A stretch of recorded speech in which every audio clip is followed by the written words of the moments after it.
ഇരുട്ടിന്റെ മറവിൽ കൊല ചെയ്യപ്പെട്ട ഷഹീദെ മല്ലത്ത് CM അബ്ദുല്ല മുസ്ലിയാരെ അദ്ദേഹത്തിന്റെ നാട്ടിൽ നടന്ന 100ാം വാർഷിക സമ്മേളനം കൈയൊഴിഞ്ഞു, മറന്നു. പ്രസ്ഥാനത്തിന്റെ ആത്മാവിനൊപ്പം നടന്ന, അതിന്റെ ചരിത്രത്തിൽ അമൂല്യമായ സ്ഥാനമുള്ള ഒരു മഹാനെ ഈ 100ാം വാർഷികത്തിന്റെ ഔദ്യോഗിക ഓർമ്മ പട്ടികയിൽ പോലും ഉൾപ്പെടുത്താനായില്ല എന്നത് ചെറിയൊരു തെറ്റായി കാണാൻ പറ്റില്ല.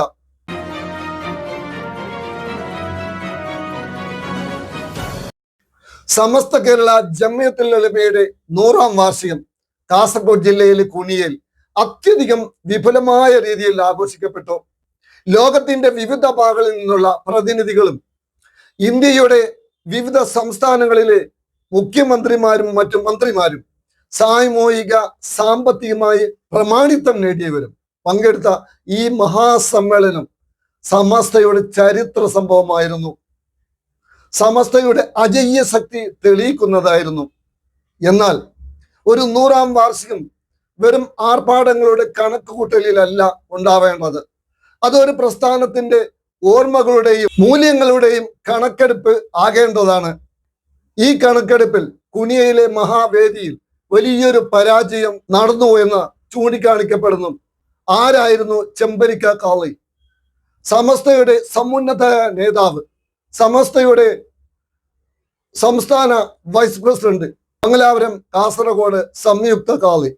ഇരുട്ടിന്റെ മറവിൽ കൊല ചെയ്യപ്പെട്ട ഷഹീദെ മല്ലത്ത് CM അബ്ദുല്ല മുസ്ലിയാരെ അദ്ദേഹത്തിന്റെ നാട്ടിൽ നടന്ന 100ാം വാർഷിക സമ്മേളനം കൈയൊഴിഞ്ഞു, മറന്നു. പ്രസ്ഥാനത്തിന്റെ ആത്മാവിനൊപ്പം നടന്ന, അതിന്റെ ചരിത്രത്തിൽ അമൂല്യമായ സ്ഥാനമുള്ള ഒരു മഹാനെ ഈ 100ാം വാർഷികത്തിന്റെ ഔദ്യോഗിക ഓർമ്മ പട്ടികയിൽ പോലും ഉൾപ്പെടുത്താനായില്ല എന്നത് ചെറിയൊരു തെറ്റായി കാണാൻ പറ്റില്ല. ഒരു വേദിയുടെ പേരെങ്കിലും CM ഉസ്താദിന്റെ പേരിൽ ആകാമായിരുന്നു. അല്ലെങ്കിൽ കുറഞ്ഞത് അദ്ദേഹത്തിന്റെ ദുരൂഹ കൊലപാതകം അന്വേഷിക്കണമെന്ന് ആവശ്യപ്പെട്ടുള്ള ഒരു പ്രമേയമെങ്കിലും ഇതിലേതെങ്കിലും ഒന്നെങ്കിലും ഉണ്ടായിരുന്നെങ്കിൽ അത് കാസർഗോഡ് ജില്ലയോട് CM ഉസ്താദിനെ സ്നേഹിക്കുന്ന നാട്ടുകാരോട് ചെയ്യുന്ന ഒരു നീതി ആവുമായിരുന്നു. അതൊന്നും സംഭവിച്ചില്ല. ഈ മൗനം ഏറ്റവും വേദനിപ്പിക്കുന്നത് CM ഉസ്താദിന്റെ കുടുംബത്തോടുള്ള സമീപനത്തിലാണ്.